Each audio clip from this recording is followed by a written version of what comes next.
Welcome back to the Ember Report, where every headline is a signal and every hex is for the people. I'm Lydian, the voice in the flame and your companion at the crossroads, and this week we are down one companion. Our friend Lynn is out dealing with some family situations, but she will be back next week. This week we are joined by the radiance of none other than Marshall, the Witch of Southern Light. Marshall, welcome to the show! Hello! Thank you so much for having me. I'm excited to be here. Come on in, family. The fire is kindled. The Sabbath begins now.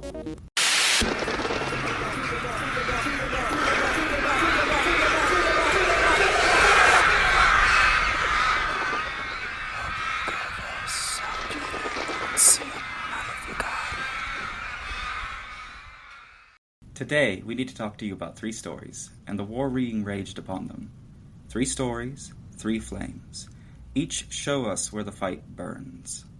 Our top story, West Point professor sues over First Amendment violations. What we know, Professor Tim Blinken, a long-serving civilian law professor at West Point, has filed a lawsuit with the federal government alleging that the academy banned expressions of opinion in class, censoring syllabi, removing books and courses, and scrubbing faculty scholarships from the school's website. The restrictions come after a January executive order requiring a military academy institutions to review curricula and leadership. Faculty now need approval to associate with their work with the institution. Over 100 civilian faculty are part of this class action lawsuit, warning this stifles academic freedom and critical discourse. When classrooms are silenced, entire generations are cut off from the stories that could spark questions, resistance, and change. The state deciding which stories can be told and which cannot is not education, it's indoctrination. This is the war on stories right here at home, fought not with fire and bombs, but with erasers, red pens, and silence. The witch's verdict is clear. Where knowledge is muzzled, the roots of resistance must deepen. Our second story, the Espionage and Seditions Act suppressed dissent during World War I. What we know about this. In 1917, the Espionage Act was passed. In 1918, the Seditions Act expanded to criminalize criticisms of the government, the war efforts, or its institutions. Pacifists, immigrants, labor activists, and socialists were persecuted, their dissenting voices punished as unpatriotic. Some convictions were upheld by the Supreme Court. Meanwhile, government propaganda throughout the Committee on Public Information filled the void, ensuring only one story could be told. This was the state deciding that truth itself was treason. The story of the empire was allowed. The story of the resistance was silenced. The war on stories isn't new. It's a weapon the empire has always wielded, and history warns us that when dissent is erased, power becomes unchallenged. The witch's verdict is clear. Silence dressed as patriotism is still silence. History demands our voices. Our third story for today. Strikes on hospitals kill journalists and/or civilians. Israeli double strike on Nasser hospitals kills journalists and rescuers. What we know. On August 25th, 2025, Nasser Hospital in Gaza was hit twice in airstrikes. At least 20 people were killed, including 5 journalists and multiple rescuers. The first strike hit doctors' quarters and operating rooms. The second targeted an external stairwell where media and rescuers had gathered. International human rights groups condemned the attack, noting hospitals and journalists are protected under international law, thus proving once again that Israel has violated international law and are war criminals. When bombs fall on hospitals and journalists alike, it's not only lives being destroyed, it's the very possibility of telling the story. The most brutal face of the war on stories is when witnesses are murdered, and the record itself is bombed out of existence. In Gaza, the war on stories is literal. To silence a people, their healers are bombed and their storytellers are killed. It is erased by fire. The witch's verdict is clear. No attack on truth goes unseen. No life silenced goes unremembered. We continue to name the genocide before our very eyes. Now, before we widen the circle, we light a candle for one of you, our kin out there listening. Each week we hold space for a voice, a story, or a name so that no ember burns alone. And this week, the candle burns for Tanya, who wrote, "I would like to not struggle to get by all the time. I want to help others if I receive more than what I need to get by. You and me both, girl." Know that you are seen and that your voice is part of ours. A flame is lit, your fire is carried. We lift you up. Now, with that said, let's widen the circle. Marshall, my dearest Marshall, I am so thankful that you are here to join us today. I have a question for you, though. Yes. Why does the war on stories matter right now? You know, stories matter because, well, let's just be frank, the truth matters. What's really happening matters. Not the spin, not the popular narrative, but the truth. Our money, our lives, our country is perpetuating and funding a genocide, and we're silencing people that are speaking out against the truth. When we look at our history, not just American history, but world history, there's a popular saying that history is written by the victors. Mm-hmm. And many times, a lot of historians are discovering new facts throughout history that were completely covered up by victors of previous war, famine, governance. When we cover up those stories, the truth never gets out. We hear stories about conquering and colonizing entire new lands, and it seems like, and it's created celebrations, completely erasing the stories of the conquered people, of the oppressed people. When we erase these stories, we don't actually know what really happened. Instead, all we know is the propaganda. Amen to that. I think that you nailed it on the head. It's just silencing facts, and facts are facts, regardless of what we believe about them and how we feel about them. Like the fact the sun will rise tomorrow. There's no disputing that, I hope. But there would be people out there that are like, no, that is not true. And when we continuously silence voices that stories need to be told because it tells a different story than what the main narrative is, we run into this problem of continuously stripping the people of information that they would use to govern themselves. And it's just a way of taking the voice away from the people, in my opinion. So, with that said, though, I do have another question. Along the same lines, what are the risks if we ignore the war on stories, though? Unfortunately, the risk is pretty clear. You erase people. You erase the existence of entire nations of people. You erase stories that never get to be told. When I think about the way our history is recognizing, let's focus on one demographic right here, queer stories. There are so many queer people who had hidden relationships, who never got to declare their love, who had to tell lies to the entire communities they lived in. We've got lavender marriages. We've got an entire demographic of queer people who never got to be leaders for future queer people because they were never written about in history books. We've had presidents who we now have great evidence were actually gay. We've had stories, beautiful indigenous stories of two-spirit people. We have beautiful stories in Greek history where when we were actually translating Greek mythology, early translators decided to leave out the fact that they were having gay relationships, queer relationships, changing of genders. And so we don't actually dissect and get into that until centuries later because we're now getting back to retranslating the original Greek. And Roman stories. Unfortunately, when we erase these stories, we don't have a clear picture of the history of the world. And you know that old saying, history repeats itself if you don't pay attention to it. That's one of the biggest problems. We are continuously having history repeat itself because we don't know what actually happened. We only know the story that was told by the victor. And we assume the victor was the good guy because that's who they told us they were. Yeah, no, that's 100% correct. And honestly, history, you're right, is written by the victors. That's why I'm so astonished when people are looking at what's happening in America now as if it's like the first time this has ever happened. This is not the first time this has ever happened. Fascists have taken over countries before. We've seen it in 1940s Germany, and we've seen it elsewhere in the world too. It's just one of those things that if you continuously forget where you've come from, you're bound to just keep doing it over and over again. And we're literally seeing it right now.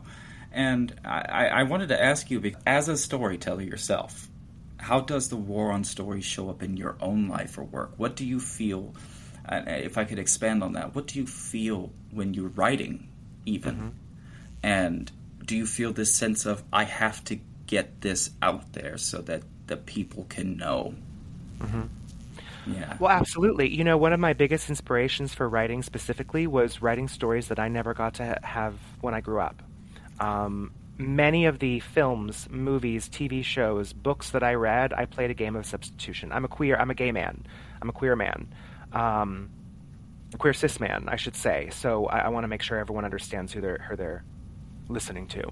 But at the same time, you know, I never got the opportunity to see myself in stories for the most part growing up. I had to play a game of substitution, and most of the time it was substituting my own perspective to the women's or the girls' perspective in whatever story, whatever romance, because honestly every story growing up was a romance story. I mean, all the way back to watching Disney movies where the prince and the princess, you know, that was the ultimate like be all end all of happily ever after. You know, we play this game of substitution where I have very much been putting myself in the place of the princess, and I wanted to start writing stories where there was no necessary substitution, where we got to see ourselves play out in these stories. And in some of the stories, yes, the queerness is the actual narrative of the story, whether that be the struggle, whether that be the coming out, whether that be the reception and community. But some of them, it's not.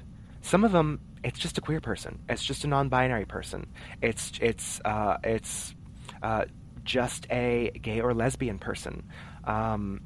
They just exist because we do.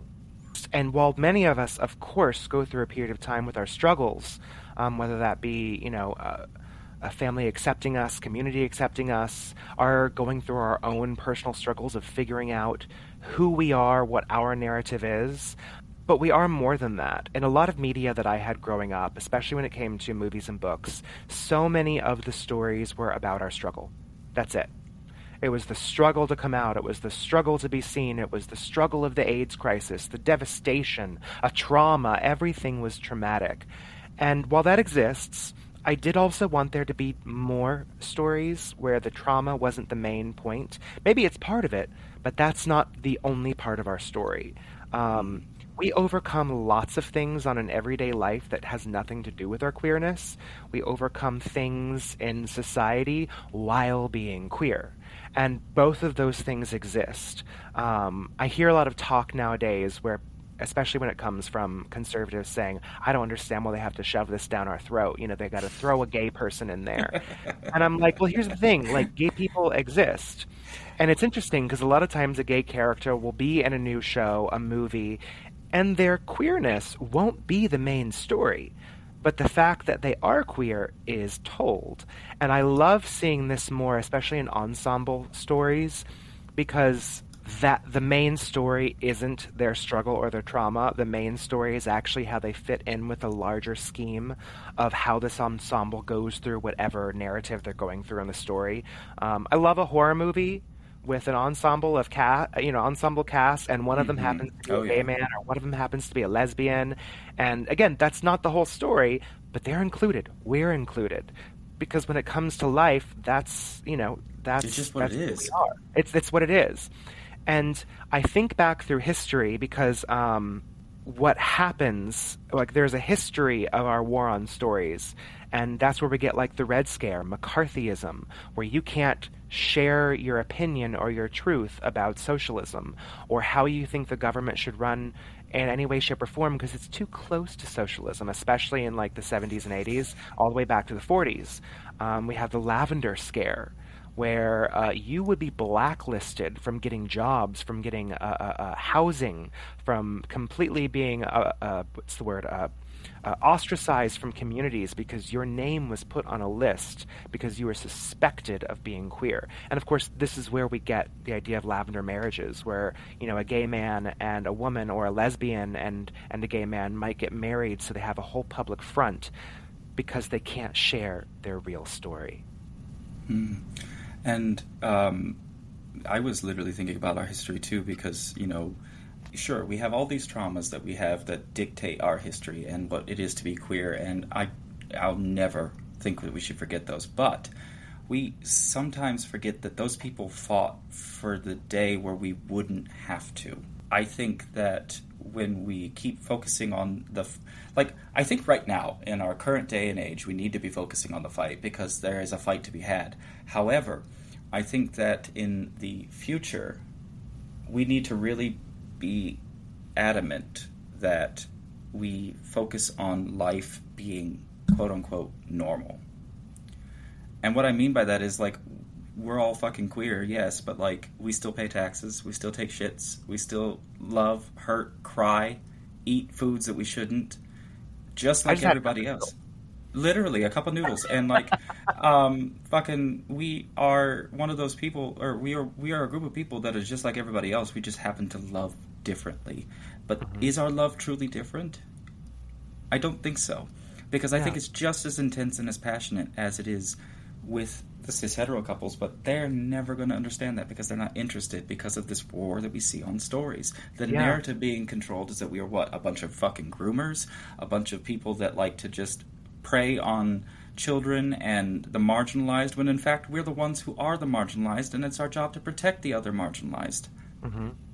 Well, there's a few other things I do want to talk about besides just us queer people as well. One of them that I find really fascinating, because I did do some when you sent me the questions, I was like, I'm going to do some history digging here.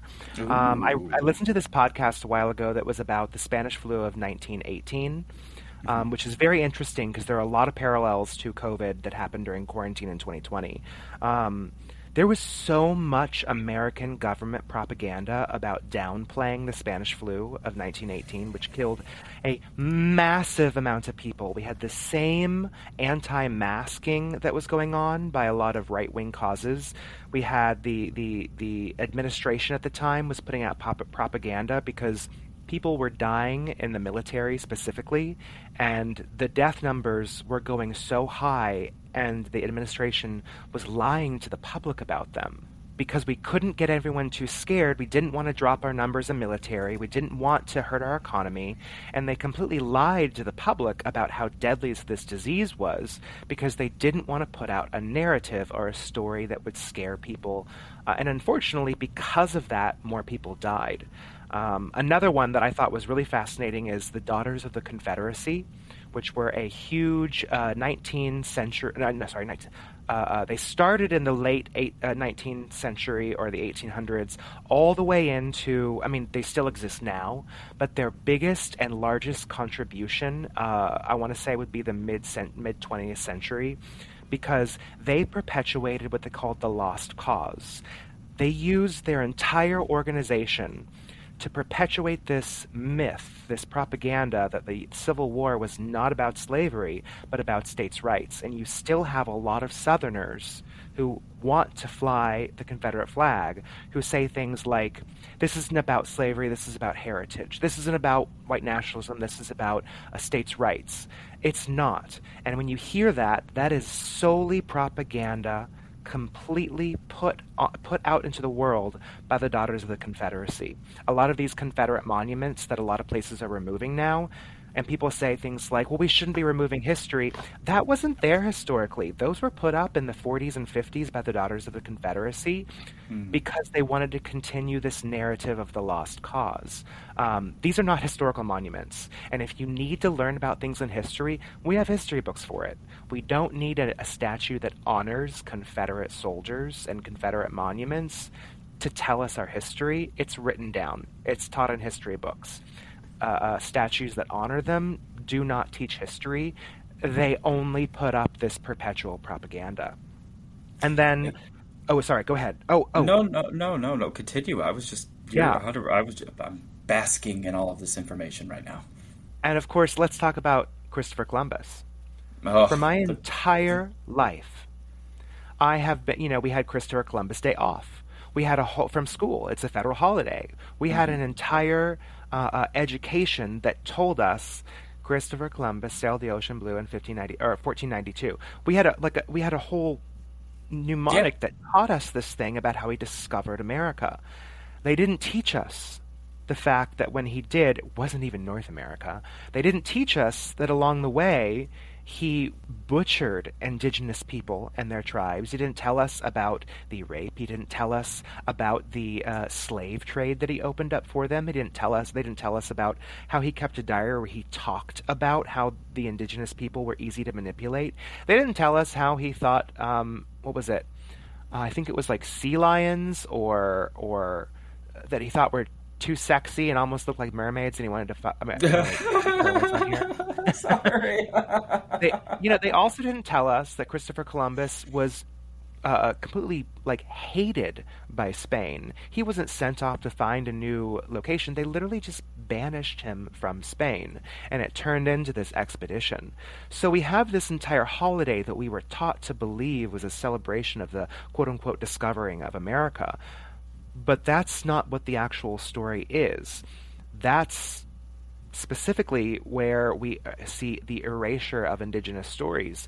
And we have a lot of indigenous people, and I'm using this as a very general term because when it comes to the actual tribes of this continent, using the word indigenous is such a general term because there were so many different communities and pockets, and they all had their own names. And I'm not going to go out of my way to use the names because many of them are ones that white people and settlers ascribed to them, not the ones they had for themselves. I don't want to speak for indigenous people, but I do want to make sure I say that because I feel like the more I learn of their stories, the more I want to make sure that those stories are uplifted and that their voices are being heard more. So I would definitely suggest you go out and listen to these stories. They're very, very important because they're rewriting the history of a narrative that didn't exist. And also, just for a little plug, listeners, you need to go to the Missing and Murdered Indigenous Women's website and just make sure that you're finding out who these people are and sharing their stories, sharing their names. Because, this is a problem, and I just saw this on TikTok literally the other day of some conservative white bitch doing the red hand over the mouth that shows, it's the symbol that the missing and murdered indigenous women have been using to, talk about being silenced. And she just co-opted it for fucking Charlie Kirk. Absolutely, literally. And White people can't get any shit for themselves. They will always. The caucasity. The caucasity of it all. And I say this as a white person knowing this about ourselves. You raised a point, and I'm trying to remember what it was. This is why I should have my notebook. When we celebrate certain holidays here in America, we are often taught the wrong reason why we celebrate them.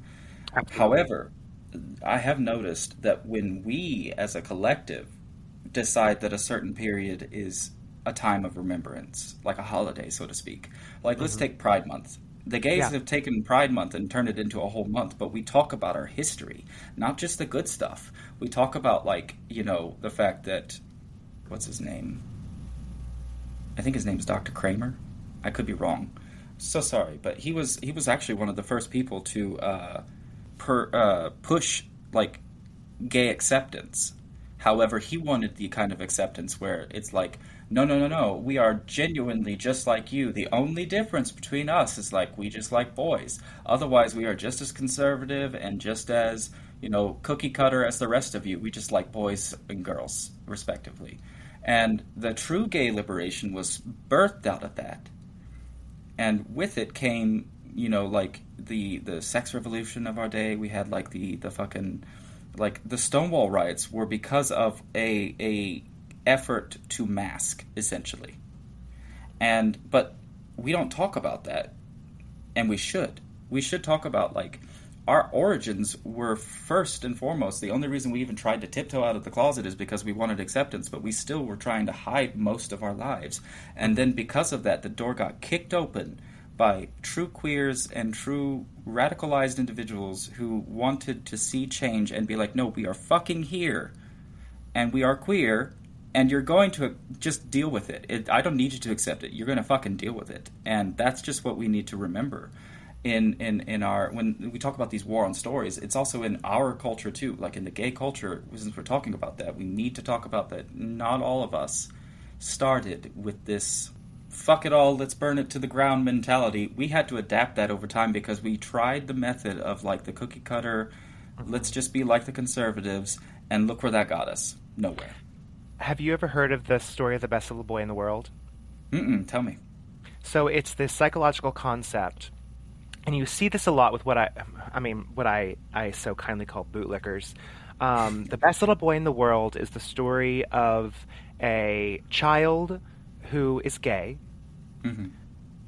but is growing up in a household or a family or a community that doesn't accept the fact that they're gay. So they have to excel at everything else.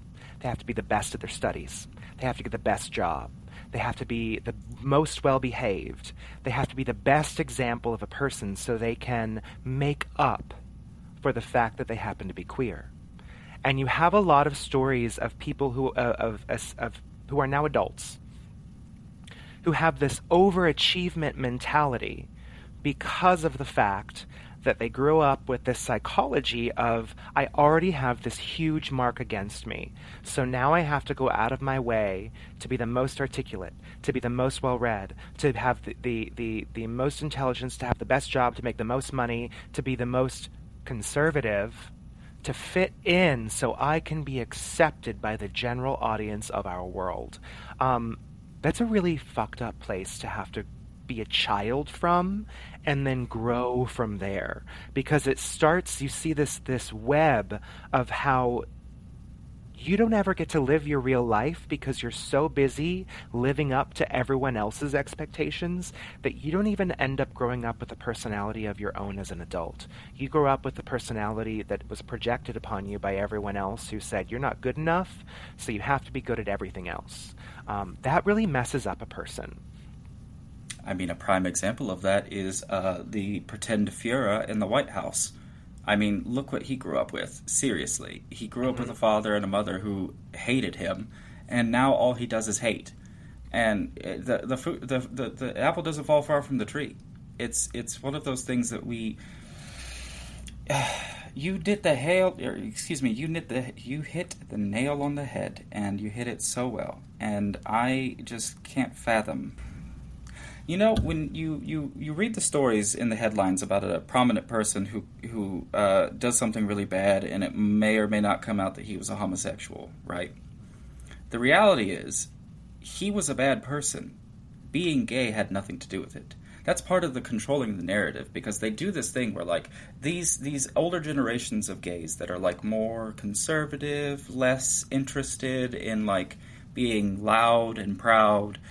You see that this narrative gets pushed, and sooner or later, when one of those older generations fucks up, suddenly it's all of them.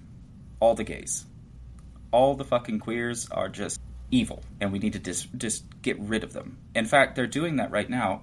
Before we got on air, Donald Trump just issued one of his little edicts that he likes to do from fucking Twitter. He basically said that he's invading Portland. Oh, I did see that. Yes, he's getting the National Guard together to send to Portland. And to use whatever force necessary.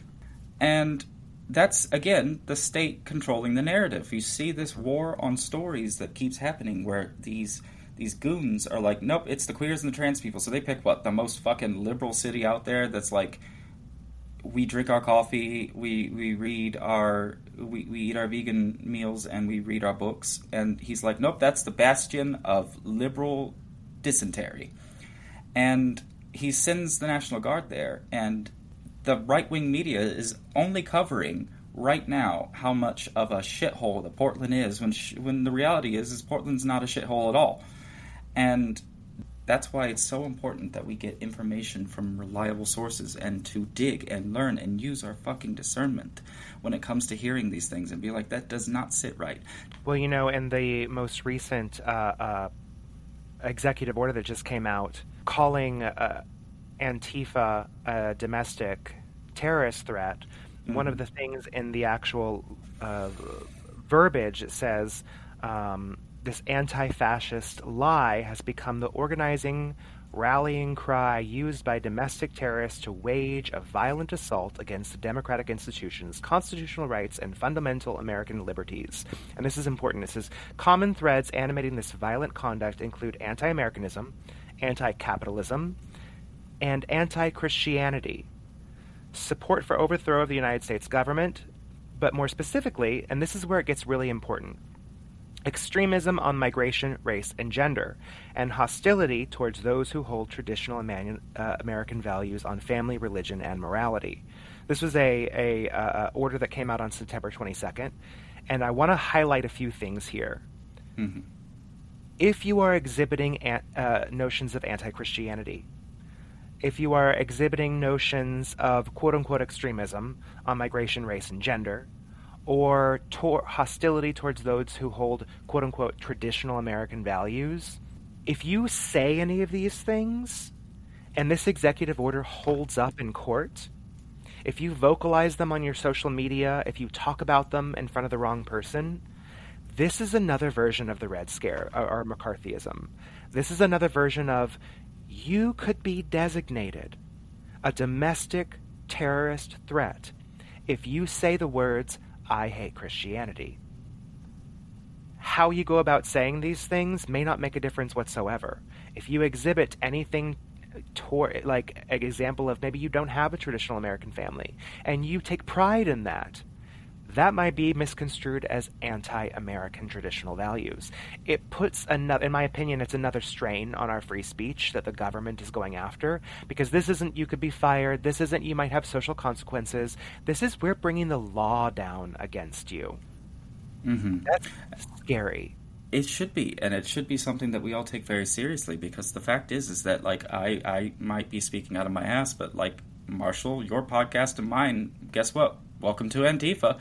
I guess we're part of the domestic terrorist organization because we are very anti-fascist. We are very anti-Trump in every way we can be, which, if we're going with this traditional Christian American values that they want to say, absolutely, I am the antithesis of that. I take pride in the fact that I look like a weird goth person on the street. We'll talk about that later. Well, I will say, because I've had this conversation with several of my close friends who are like Catholic or Protestant folk practitioners. Mm-hmm. One of the greatest conversations we had a whole video where we talked about coming together as witches, occultists, and Catholic and Protestant folk practitioners. One of the biggest things that we all are talking about is that we don't really have the issue with the individual quite as much as the institution. The institution is the one that causes the most problems. Like when I talk to Frankie, who they are a Catholic Italian folk practitioner, I don't have any issues with their Christianity whatsoever. Well, and that's, for me, that's what the difference between we get into the institution that is dropping down dogmatic law and evangelicalism, the mm-hmm. institution of that extremism, the institution that is dictating that, you need to oust your son because he's gay, or mm-hmm. you can't get divorced, so you have to live unhappily for the rest of your lives. The institutions, in my opinion, are a much bigger part of the problem, especially when it comes to evangelical extremism and Christian nationalism. Mm-hmm. Those are the things that I have the biggest problems with. I am not going to go out there and say every single Christian is an awful human being. What I will say is that when you, as a Christian, not you specifically, but any listeners... Yes, me, I am such a Christian, everybody. Yeah. Praise when Jesus. When you, as a Christian, hear hateful rhetoric, When you hear ostracization, when you hear anything other than the message of love and acceptance and opening your arms to the needy, giving to the poor, when you see the opposite of the actual message of Jesus, do you speak up? Do you say, that's not Jesus' message? That's not who I worship. That's not my God. Do you speak up against this type of Christian nationalism? Because if you don't, I'm afraid that's complicitness. That's complicity. That is, well, no, I don't agree with that, but that's not who I am. Well, then speak against it. Say no. Make Yeah, sure absolutely. people know that's not who you are. Change the narrative from the one that the institution is trying to control.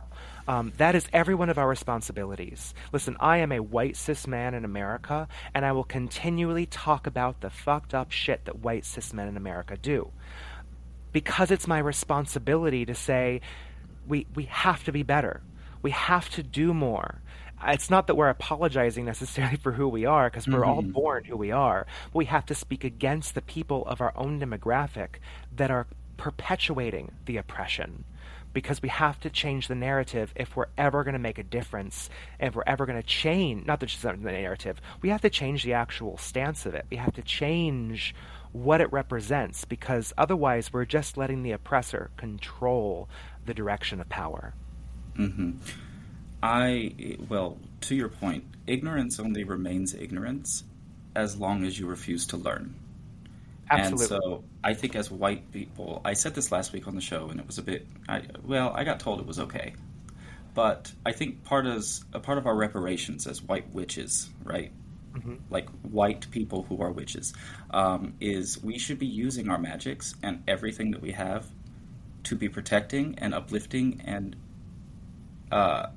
helping, however they need help, marginalized communities. And if we're not doing that, I don't think you're a witch. Personally, that's just my hard line in the sand with witchcraft is: are you using your magics and things to help your community? And if you're not, then sure, I think that being a witch involves also doing things for yourself, because you have to use your magic for yourself first and foremost. Sure. That is just the whole thing. But it's one of those things that, if you're not using your magics to protect the people who need protecting, not in a weird white savior way, but in a this is my moral obligation way, then what are you doing? Are you even a witch? Because that's part of the whole gig. And if you have a platform as a privileged demographic, are you using it? Are you speaking out against it? Because people cannot help if they were born into privilege, but they can choose how they use it or ignore it. That's the way it is. If you have privilege, you should be using it to lift the non-privileged up. And unfortunately, there are far too many people in power who have so much privilege who are using it to keep the underprivileged down. That's truly the way the system has been set up throughout history. And if we don't use our privilege from within to change it, then what are we doing? Literally. I will say a little bit of an anecdote, because you brought up the Christian thing, and I did want to say that when I say fuck the Christian God, it's very much the institution. I consider the Christian God, what they're worshiping, is not the same as when you read the Bible. It is just not. I was a Christian for 12 years before I left Christianity and became a witch, and I was studying to be a pastor. I know for a fact that if you actually take the teachings of Christ seriously, you're not going to end up on the right. You're going to end up on the left.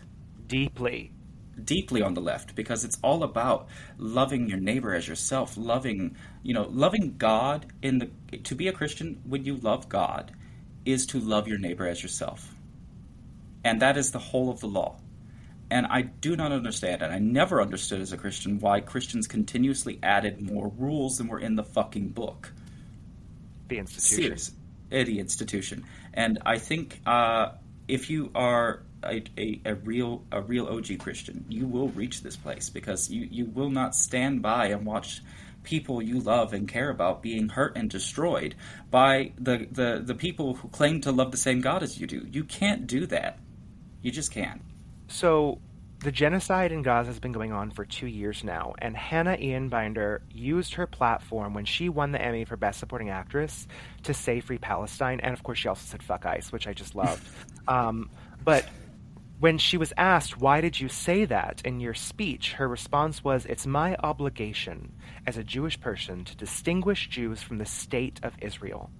Our religion and our culture is such an important and long-standing institution that it really separates to this sort of, it's really separate from this sort of ethno-nationalist state. People who see what's going on over there are watching, for the first time ever, people record and broadcast their own genocide. We did not have that power for the longest period of time in the past century because we didn't have the level of technology we have now. It does make me wonder, looking back at the quote-unquote wars America won / funded, what was really happening there? They didn't have TikTok. They didn't have Twitter or Instagram to broadcast what was happening from the ground. We only got told what our newspapers told us based off of what our government told us.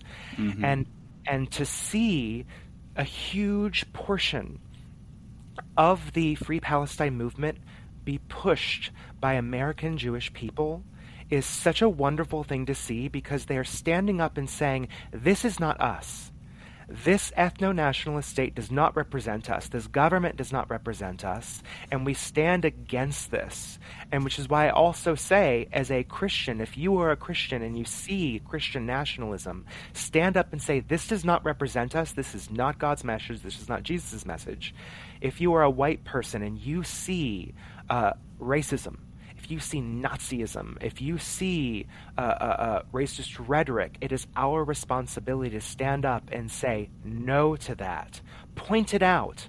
Stand against it. Because if you're silent about it, because it makes you uncomfortable, because this is all very uncomfortable, especially when the call is coming from inside the house, if we don't stand up against it, then we're just complicit in it. We're silent in it. Those who see injustice and stand silent just keep allowing it to happen. Absolutely. I have a question for you, Marshall. Please. I wanted to ask, when we're thinking about the war on stories, though, what like spirits or guides, or if you feel comfortable sharing in your personal life, what like, you know, I'm going to call them gods or anybody, the spirits in your life. What does your spiritual core feel? How do they like what are they feeling close with in this fight? Are you getting any messages that's like, we need to be doing this? At least in your life. I don't know if I phrased that question correctly, but... No, sure.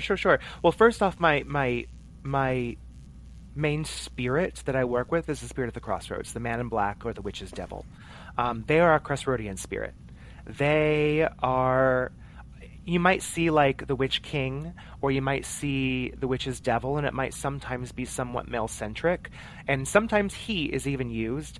Personally, I think that's a lot of us applying our own human nature onto these spirits.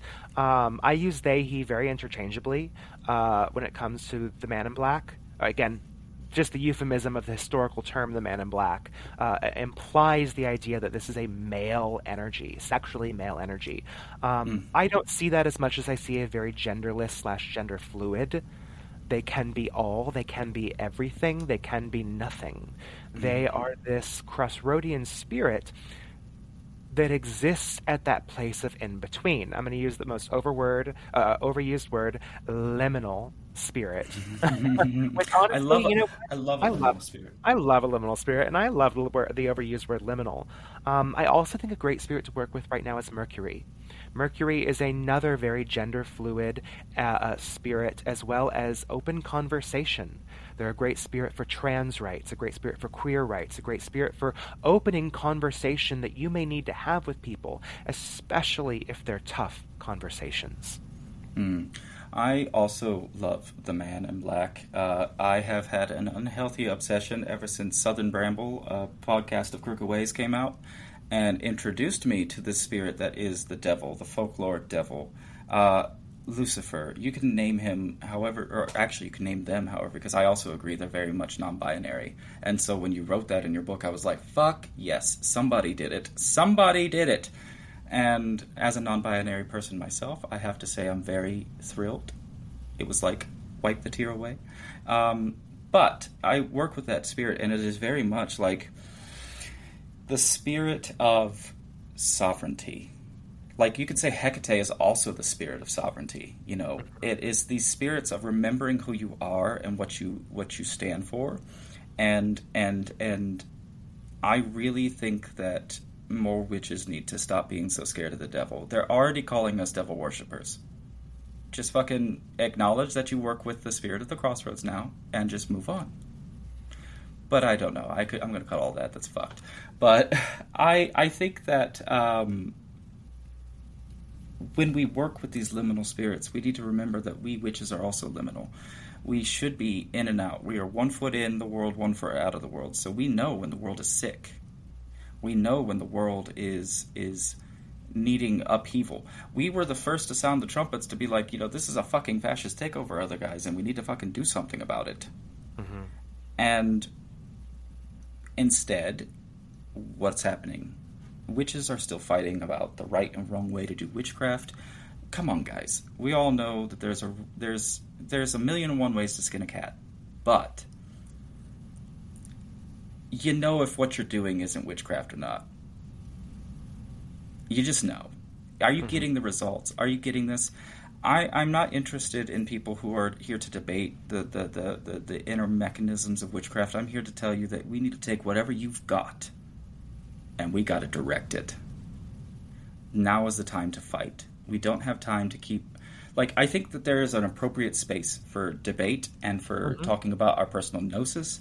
I think that is a very needed and important conversation to have. But right at this moment, while we are currently living in the middle of a hostile government takeover, we have to be aiming our magics, not just at Trump, not just at the patriarchy, but like specifically. Here at the Ember Report, we try to get a working going because we don't want to leave you with just nothing. We want to help you direct your magic. And I think that the working that we've landed on is amplifying the voices that this empire, this fucking fascist empire, because we're going to call it what it is, a fascist empire, not a communist empire, Kamala Harris. Fascist. It's so disappointing. But, like, I wanted to say that because, like, he is a fascist. Guys, that is a whole different brand. And the heart of our working, it is amplifying the voices that the empire would silence. Marshall, take it away. We conjure now the people's voice, long silenced by our foes, a tyrant risen and by his choice has wrought us many woes. Awaken now the people's voice, the time has come to rise. With our sound we'll bring him down and make him hear our cries. With power now the people's voice, we urge you now to ring. Rise the empire up to ash, along with the little king. I think that summarizes the heart of what we need to be doing. When you're doing your magics this week, when you're trying to combat the misinformation in your own right, what we need to be doing right now is organizing. So this spell is really a call to the people that your voice matters. You need to be doing activism. You need to be out there with whatever you have, because we're not ableists here at the show. We know that people with disabilities happen. Not everybody can go to protests, but everybody has a part that they can play in the resistance. And now is the time for resistance. Marshall, I was thinking when we're encouraging the people's voice, you said something earlier about using the spirit of Mercury, and I really liked that. But also, what would you include? What I don't know what else to include, but I think that there's stuff that we could light or maybe include plant allies. What are you thinking of when you're thinking about this spell in particular? I do like working with the spirit of Mercury, which of course would mean working on a Wednesday, the day of Mercury. I also like the idea of including, well, there's one herb. A deer's tongue would be a great one because it goes with the voice and the tongue itself, the way we use our tongue to speak. Mm-hmm. I do think using I'm a huge fan of sigils, creating sigils specifically. I Yes. like creating a sigil, and then sometimes on the end pieces of the strokes that I use, I'll use dashes, lines, and dots. And one of the ones that I used recently is dots that were a little larger, and they had open mouths. So they Mm. were open, the voices were being heard. I also like the idea if you're using candle magic, to take a candle, I would probably use either a white candle or a purple candle if we're going with Mercury. But if we're doing candle magic in general, then we don't have to go with a planetary alignment. I would take a white candle and I would carve directly on it. Let our voices be heard.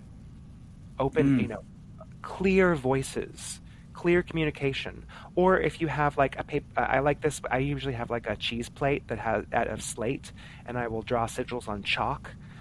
So you can Mm. draw the symbol of Mercury, and then put a candle on top of it with the carved "Let our voices be heard" on the candle, and then as it's burning, speak out loud, whether that be an incantation or chanting, let our voices be heard, let our voices be heard, let our voices be heard, or more specifically, let marginalized voices be heard, let marginalized voices be heard, let black voices be heard, let queer Mhm. voices be heard, let indigenous voices be heard, let immigrant voices be heard, let genocided voices be heard as their internet and power is being turned off or dismantled or as journalists are being assassinated so their voices cannot be heard. These are a bunch of ways I would definitely go about it. I have. I think the only thing I would add to that is, yes, I do them on Wednesday, because Wednesday, the day of communication, absolutely. I also, if you're protecting someone's voice, like say Hmm. that you have like a court case that's coming up, or like this Yeah. thing that you need protection, do it on a Saturday. But honestly, I'm a fan of novenas. Hmm. And I think that there's power when you're repeating the same petition for over the course of 9 days. I think that there are saints that you could petition that are directly linked with communication. Don't ask me them right now, but there are saints that you can petition that directly talk about communication and the effects that we have with it. Petition them. Be like, Saint so and so, this motherfucker is trying to silence our voice. I need you to help. And it can be even as simple as that. I'm also one of those witches that like doesn't believe that everything has to be very. I love a good rhyming charm. I Oh, I love a good. love a good rhyming charm. I love it so much. But I'm also the person that literally points at the candle and says, "Listen, motherfucker, this is what your job is now, and this is what you're going to do." Hmm. That said, I think that we have a pretty good solid ritual here. We have get yourself a white candle, or if you want a novena, but a white candle, and then on a Wednesday, is there a time? Do you do planetary hours at all, or are you not a planetary hourly girly? I'm not a planetary hour girly. That's a lot of math for me, and I have an app that helps with that on Same. my phone. But a lot of times, um, if I'm doing something that is solely based in planetary specificities, I might go in on the hour. But a lot of times, like if I'm working under the full moon, it's not about the hour and the day, or and it's not even about the planetary aspect of the moon, which of course would be Monday. And oh my God, God forbid the full moon isn't on a Monday. What do I do? Oh You're working God. with the power of the full moon, not the planetary spirit of the moon, if that makes sense. So you could do this on a full moon, absolutely. You could do this on a Wednesday for communication if you're working with the spirit of Mercury. You could do this any damn day of the week if you're working with herbal allies and candle magic. These are a lot of different ways you could go about it. Just know that if you're working specifically with the mercurial spirit, then Wednesday would be the best way. If you want to get down to the hour of Wednesday. If you want to be a little bit more crossover with this, if this is something with justice or like court cases, yes, you could do on Wednesday and this hour of Saturn. So you start getting crossing over with your planetary spirits. I do that Um, quite a bit. yeah, that's a great way to I go about it. I mean, Um, I love crossovers and stuff, but also like I'm also one of those witches that it's you're right, it's too much like math. It's like fucking mhm. algebra, and I'm like, I just need to do this money working. Somebody who's listening, Yep. anybody? And with herbal spirits, it's not really about the planetary hours and days. It's about directly working with the spirit of that plant. And I will say this. This is the only education, like, this is not the podcast where you're coming to get an education on how to do witchcraft. Again, this is a podcast on where you're going to get, like, how to aim it. But as someone who works with plants more than I work with anything else, you're going to want to wake that motherfucker up. Mm-hmm. You gotta wake them up. You gotta give them, like, a little offering. You gotta whisper sweet nothings into their ear. And Mm-hmm. you gotta do those things, because let me tell you, they really make a difference. It really, when you take the time to just be like, hey, Mugwort, I need you to do this thing. Can you do this thing for me, please? Just asking that of the spirit changes the game. Instead of just being like, I'm throwing Mugwort in, and I'm throwing Deer's Tongue in, and I'm gonna do this spell. No. Take the time, speak gently to your spirits, but then speak fiercely with your magic. And even going so far as to doing dual workings, where one working is to rise the voices up of the oppressed. You could also do the opposite of that working, to silence the voices of the oppressor. You could get an old sock, write down the name and birth date, and a lot of politicians have their signatures online now. You can print them off. Put that in that sock with some stuffing, draw a face on there, and then literally chant out loud, shut the fuck up, name, as you're sewing the mouth closed. There are a lot of ways we can go about it, because it's not just raising voices up, it's also making sure that people that are oppressing are shutting the fuck up. Mm-hmm. And the diabolical part of me says if you really want to take it an extra mile, you could go burn the sock afterwards. But that's just beside the point. I mean, so, to repeat one last time, listeners, this is the formulae. You need to get yourself a candle. Then on a Wednesday, I'm going to say at sunrise because fuck it. You want to light the candle. And then a possible phrase that you could chant is this. Our voices rise. The night shall break. The tyrant falls when we awake. And you can say that 3 times. Or you could literally do what Marshall and I have said. You could just be like, shut the fuck up, or literally anything. And then, but what you want to do, at least say the phrase you've chosen 3 times. Then after that, go and get active, because magic, when you're doing just magic and nothing in the mundane, is useless. So get out there, amplify the voices afterwards. Make sure that your magic has teeth. With that said, I think we have a show here, Marshall. This has been the Ember Report, where resistance is witchy and spells are not optional. I'm Lydian, the voice in the flame. And I'm Marshall, the Witch of Southern Light. You can find my work on Amazon for my 2 books, Cunning Words, A Grimoire of Tales and Magic, as well as The Red Mother. They are, it's a collection of stories and narratives that teach magic through storytelling, as well as a full grimoire in the back, too. You can also find my social media at Witch of Southern Light on TikTok, on Instagram, and on Threads. Yeah, literally everywhere. Oh, by the way, listeners, somebody pointed out to me last week, and I totally have been forgetting to do this. You can find us literally everywhere online at The Ember Report. Just all one word, The Ember Report. I don't know why I have not been dropping that. You have to forgive me. This is my first time doing a podcast. And that actually reminds me, because I always forget to do this, I have a podcast too, Southern Bramble, a podcast of crooked ways, also available on pretty much almost every streaming service. It's 2 queer witches, me and Austin, who talk about witchcraft and all things occult. And it is honestly one of the best podcasts on witchcraft out there, and I'm not just saying that because Marshall's on the show. I would be recommending his show to anybody. And you need to go listen. You need to go listen, because they have some y'all cover some topics that are just fucking you don't think of. You're like, I didn't think of that. Or you'll have guests on that I've never heard of, and I love that because they become some of my favorite people. But speaking of, if you want to linger a little while with us, we will be talking in our after show. You can always, there's always tea on the kettle, a seat at our table, and a place in the resistance. We're going to carry this over to Ashes and Sparks, our Patreon after show, for an extended conversation with Marshall. And you can find that at patreon.com/The Ember Report, where for as little as $1 a month, you get access to the after show, the Discord server, and it only gets better from there. But until next time, may our rage spark resistance. May our grief become fire. May our magic be sharp and unrepentant. The lantern is lit. You're still out there. And so are we.